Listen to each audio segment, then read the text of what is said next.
no cost. So this has been right now about restoring property, not about seeking civil penalties, but at least by Chevron.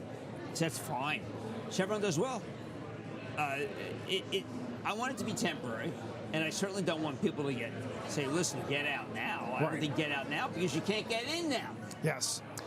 We'll watch Microsoft too, speaking of software, Jim, which I think was wrestling last week with its 200-week moving average, which it hasn't violated in, I think, over a decade. I think it's time for Microsoft to unveil something that they have that I don't know about. It's time out there, guys. Now's the time.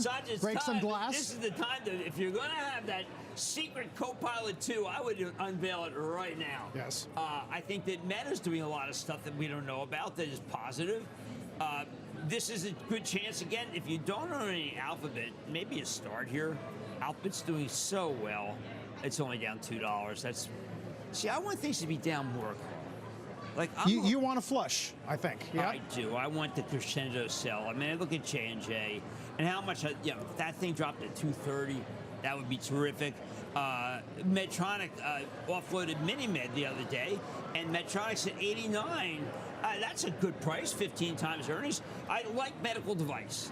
I really do. And medical device is down a lot, and they're obviously not economically sensitive.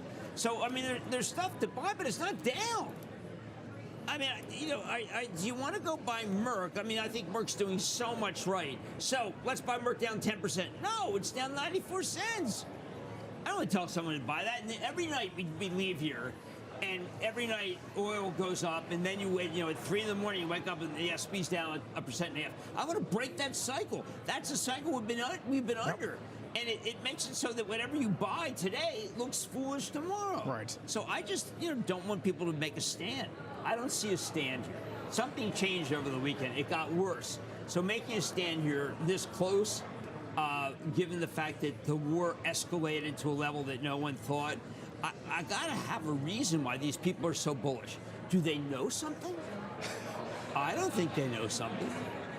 I don't know anything. Yeah. There is at least one solid winner today, and that's Hims on this deal with Novo. Oh, yeah, they got that, and that was, what's so funny is that Novo Nordisk, I mean, if you, whatever you can think, and I happen to like the guy who runs it, he's a very nice guy.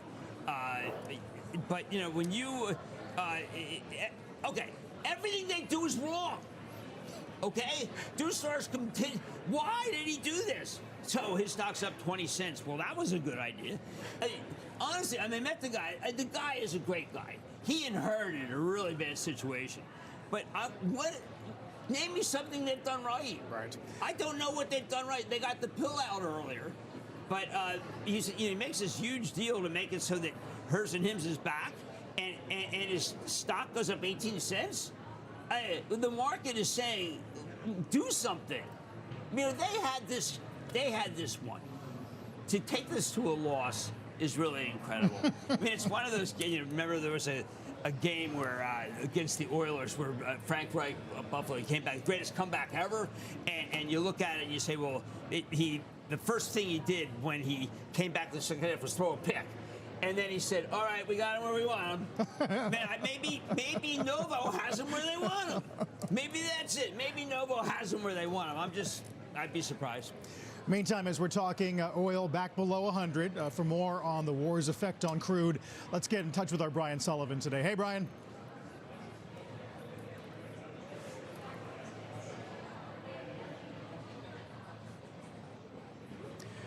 We'll work on his audio.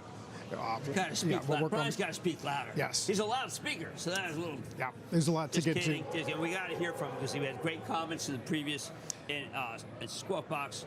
Look, if it doesn't stay here, or if something happens overnight that's bad, I think we go up a lot. If something doesn't happen overnight, I don't think we go down a lot. Yeah. RBOB approaching 3 is important because that would get you to a $4 average in a few weeks. Yeah. Diesel, by the way, Jim, diesel in Texas is up $1 a gallon in a week. I mean, people are saying the trucks are really going to be hurt. Yeah, I saw some truck upgrades. Well, they can pass it through.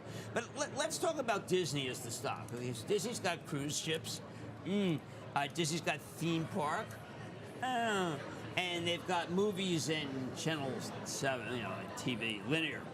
And they don't have the horses here. Yeah. They don't have the horses to withstand $4 oil. It's just the stock just doesn't. The stock is anticipating correctly. Disney at 99 is the lowest since May. That's for sure. We'll try again with our Brian Sullivan, talk some crude. Hey, Brian. Hey, I think you guys can hear me now. No one's ever said they couldn't hear me, by the way, Carl, to your point. So there you go. Listen, I think Jim's point exactly is spot on. Look at crude oil. It's up 9.5%, but it's not at $125 a barrel. You got Exxon up 0.5%, Chevron up 0.25%. You guys were talking about it. The markets, yeah, they're down a bit, but they're not collapsing. This is a huge difference from what we had last night. Jim was talking about waking up at 3 o'clock in the morning and checking the SPYs. I woke up at 3 o'clock in the morning just in a cold sweat, wondering where oil was going to go. I think a lot of this, and I'd love to hear your guys' take, is options positioning. A lot of people, myself included, kind of caught out, not in a trading way, don't take any positions, but thinking that this would be maybe over or less severe 1 week out than it turned out to be. The Wall Street Journal headline, Iran, by the way, appointing Khamenei's son, kind of taking that hard line tone, fight to the end tone. And I think that caught a lot of people on the oil positioning out short, literally, where they had to cover last night. That sent the biggest single day oil percentage gain in history. What we were up 30, 35% at one time. We're still up 10% right now at exactly 100 a barrel. Not saying that's good, but relative to where we were last night, it's not bad. One thing I want to note, when you look at an Exxon, when you look at a Chevron, when you look at a Marathon, some of these other names, they're at or even above the average analyst price target, guys. You look at ExxonMobil, it's actually a couple of percent above where Wall Street as a consensus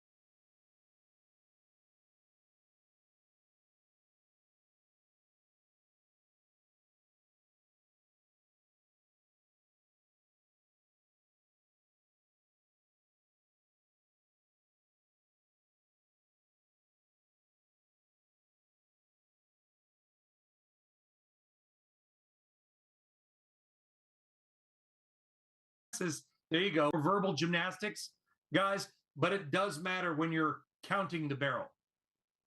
First, Brian, you've been unbelievable in this, the best guy we have.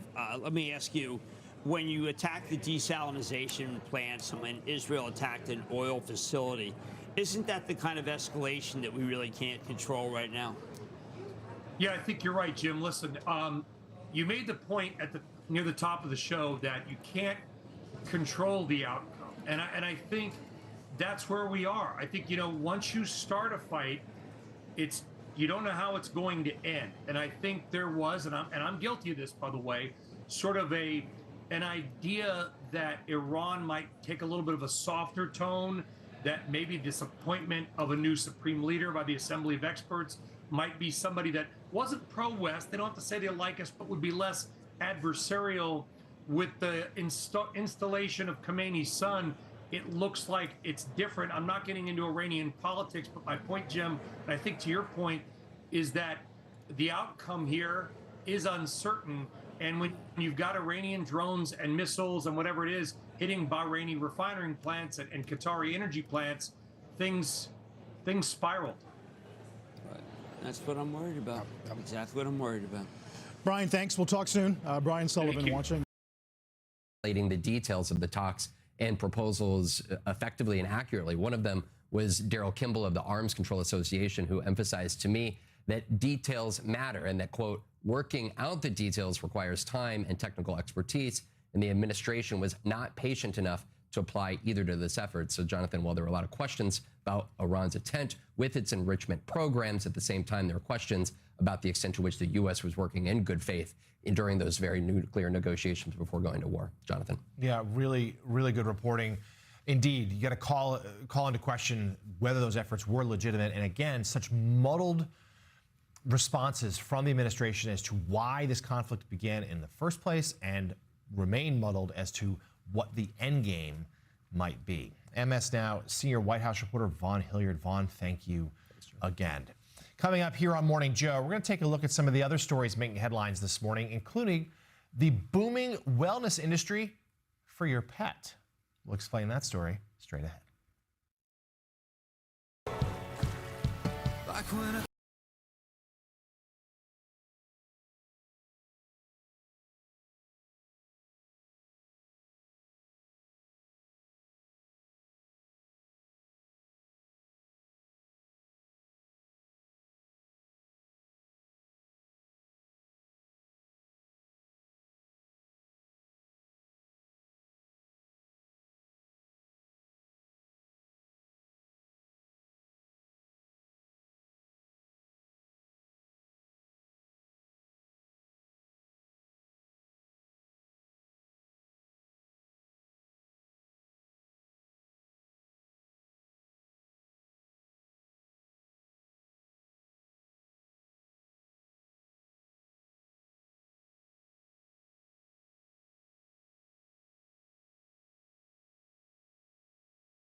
because oil is surging. WTI crude up 9.5%, 99.49 a barrel. Brent, the international benchmark's above 101 a barrel. It's up 9.5% as well, and that's taking a bite out of the major averages. Consumer discretionary is the worst performing sector right now.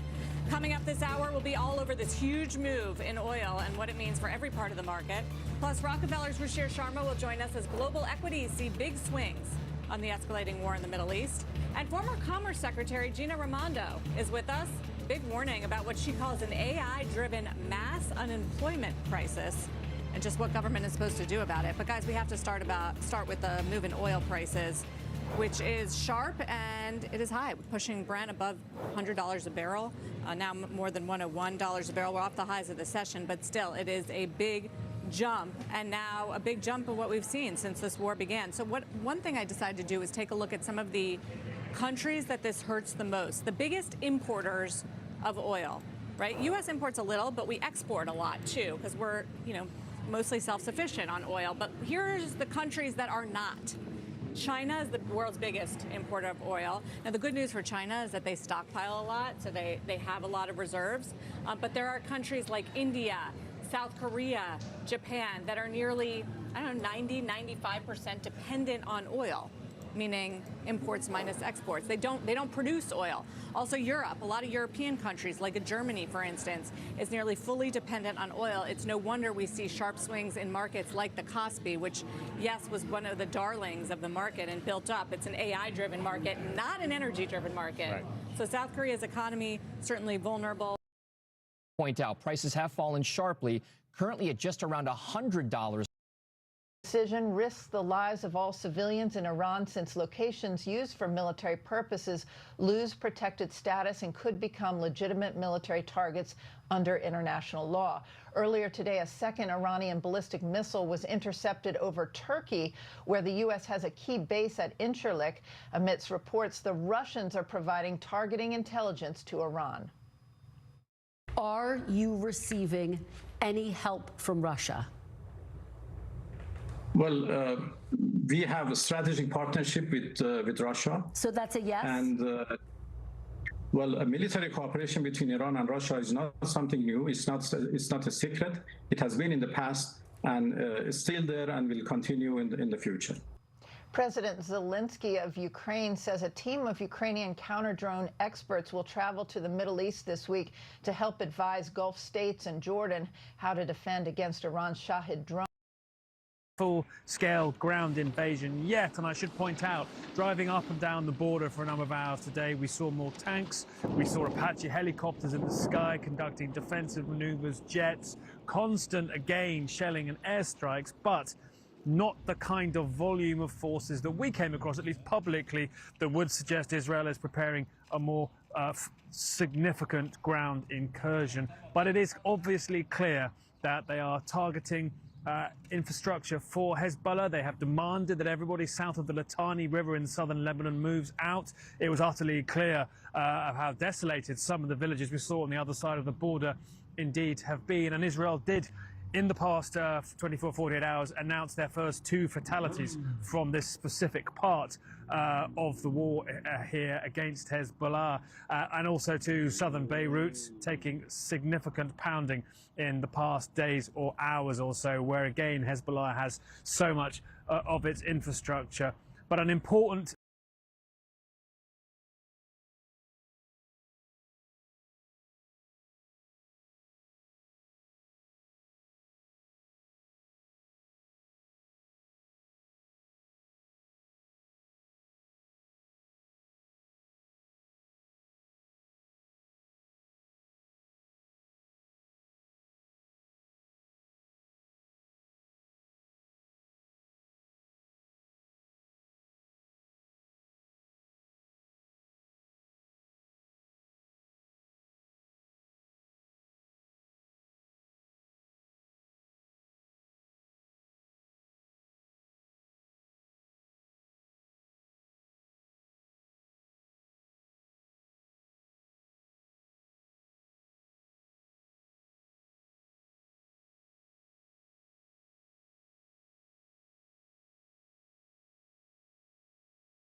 Is the White House striking the right tone when it comes?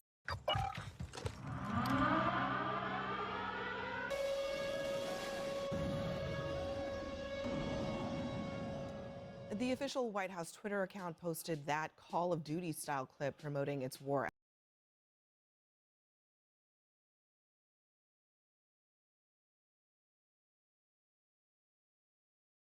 The light of over 100 children in park.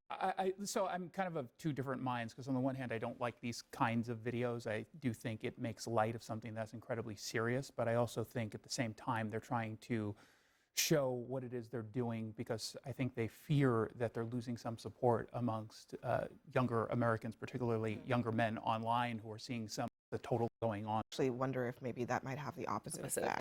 May guess. We have got to the point where literally...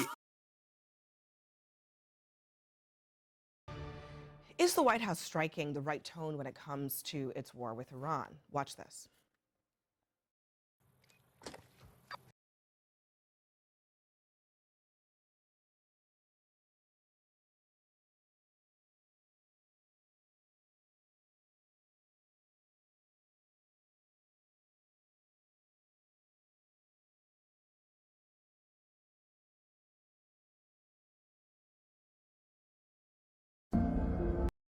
Feel free to plug away. Mr. Gibbs, let's start with you.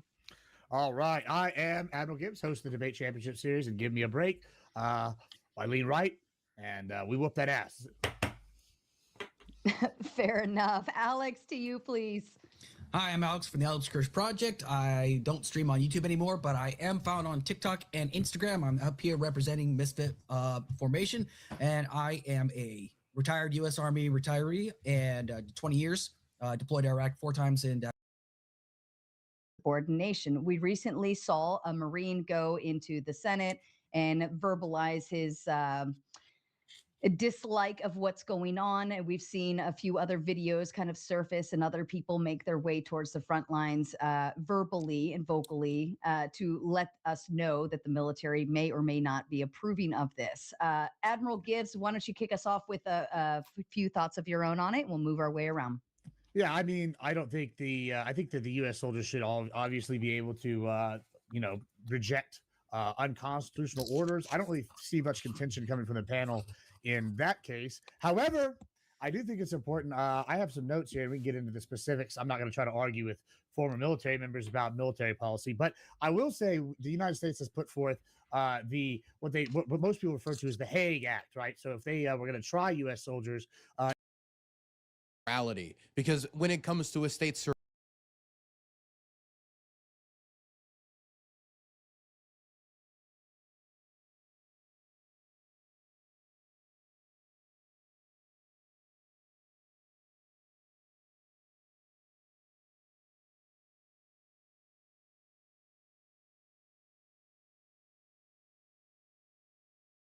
down, they still want to stay in power. They're going to hold on.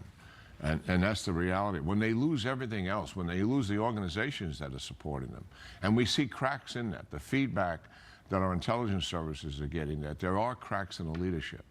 There is divisiveness that's developing in and among the elites. There's morale problems in the security forces, and no wonder. I mean, they see what's happening around them.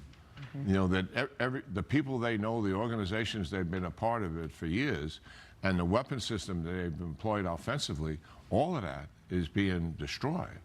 So it's not surprising that some of that is beginning to come unraveled. And it's not at the point where we're at a point of collapse. But the operation that the Israelis are conducting is fundamentally designed to set the conditions for a regime collapse. And that's a measured approach to achieve that end. I understand why the press keeps asking President Trump about boots on the ground. But this is not 2003 or even 2001 after 9/11. It's a different theater, it's a different war, it's a different approach, it's new technologies and everything. How do you think he's doing in terms of answering that question about possibilities and hypotheticals? Yeah, well, I think a couple of things. You know, we changed political order 4 times, you know, in modern times, you know, post-Vietnam. It was 89 in Panama, 94 in Haiti, 01 in Afghanistan, and 03 in Iraq, which you mentioned. that was using boots on the ground, supported by air power, to change the political order and put in place a new government. And except for Haiti, even doing that, we struggled with that outcome. Who's going to do it, and how good are they? How effective are they? So boots on the ground is not a panacea for an orderly change in power where the country is stabilized for some time to come. But the reality is, I think where the president is, he's not taking any of his options off the table. I mean, an option that would be on the table if we need to do a raid someplace because of the nature of the target that's important to us, and it doesn't lend itself to some form of an airstrike. It makes more sense maybe to have eyes on the ground or to take something away from them we can't take away using air power, or to take a leader, then that's an option. But are we going to use boots on the ground to change the political order and conduct a ground invasion of Iran? Can I ask you about Karj Island at the Strait of Hormuz? Is that a strategic location? It is a strategic location for our viewing audience. It's 25 miles off the coast, and it's the point where all the distribution of oil occurs. You know, pipelines go in and feed there, and that's where all the tankers load up. So that is a significant, it could be an airstrike target, or it could be something we take control of. There's judgment has to be applied to that. How much economic peril further do you want to cause the regime that will have such a significant impact on the people? So when you're looking at the target, it's an inviting target, to be sure, and quite appealing, but at the same time, what ramifications is it going to have on the people long term if you do that kind of damage? Wonderful to have you. As always, we could keep you here for the hour, but we'll let you go. We know you're a busy guy. Appreciate it. Good to see you, talking to the both of you. Thank you. Thank you so much. And as we were just talking about energy prices, oil prices surging as the threat of Iranian drones and missiles cuts off most traffic through the Strait of Hormuz. And as indicated, look, this is a policy decision whether it takes place. It's not a military decision. The military commanders on the ground and the maritime and air capabilities exist to conduct those operations. I think we're really at the end of the beginning of this campaign. Look, we had suppression of air defenses, the simultaneity of attack, and now the U.S. forces and the Israeli forces are working through the air tasking order, this kind of a mechanistic procedure of addressing targets, high-value targets that exist, and continue to go after those. And I can tell you, migrated to the top of that HVT list is Mushaba Khamenei. Well, let's talk about this new Supreme Leader, Michael. He's a hardliner. What do you make of this pick? Well, he's not just a hardliner. He's also very much a creature of the IRGC, which has backed his candidacy. So, I mean, it goes to show you that, there were already a lot of allegations and speculation that the IRGC over the last several years has been kind of waging a soft coup or putsch to take over from the clerical leadership of Iran. This would be an indication that they are indeed inheriting that file. The IRGC has no interest in making a deal or negotiating a ceasefire. I mean, they are one of the most ideological sort of spearheads of the Islamic Republic. And I think this is a signal to the Trump administration. If you thought you were going to just sort of decapitate the regime, take out senior leadership and call it a day and try to make some kind of transitional government arrangement a la Delcy Rodriguez in Venezuela, which by all indications, Donald Trump was emboldened to go to war with Iran because of the success of the Venezuela operation. You've got another thing coming because the IRGC is now firmly in control. And, another thing the Iranians are doing, and we knew that they were going to do this, is they have this atomized command and control structure. So in the event that their headquarters get attacked, which they were, in the event the supreme leader is taken out, they fan out across this country, which is 4 times the size of Iraq, and they have their own kind of mobile nodules or nodes rather, which is one of the problems, I think, because it means that they're going to be launching things that not everyone in the Iranian regime is aware of. It certainly seems like this is far from over this morning. Michael Weiss and General James Spider Marks, great to have you both. I value your insights and knowledge of all things related to this conflict. Thank you. Just moments ago, the NYPD gave an update on its investigation into explosives found outside the home of the city's mayor. What we know at this hour. Plus, MAGA slugfest. Georgia thrust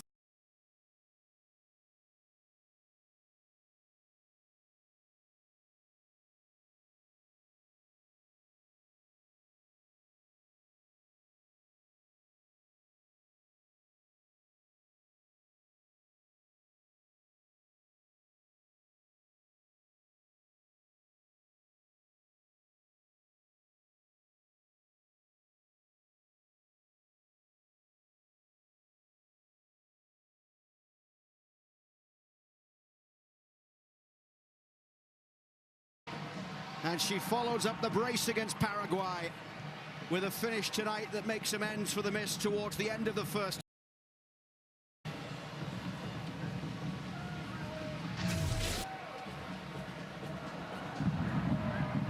And here is that nice sequence. Claire Hutton tries to get in. Giselle Thompson tries to turn the corner. Rose there again.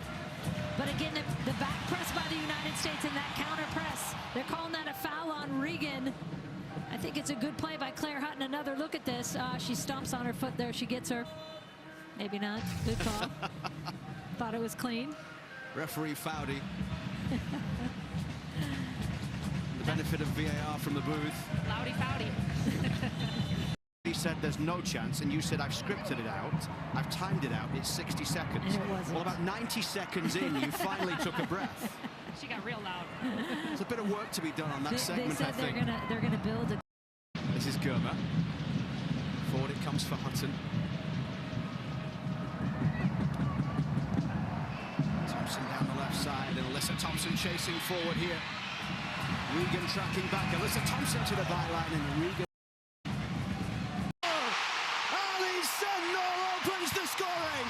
1-0 United States. Join us. The ball goes down. It's out of play for a throw. Belgium, the World Cup prep coming up for the. Here's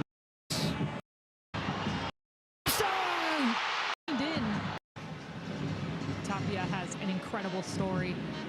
Back in my day, she played with me, but she was a policewoman after that and retired. And once the pro league started in Colombia, she joined in, and that's when the scouts saw her play and said, "Ooh, you need to play more."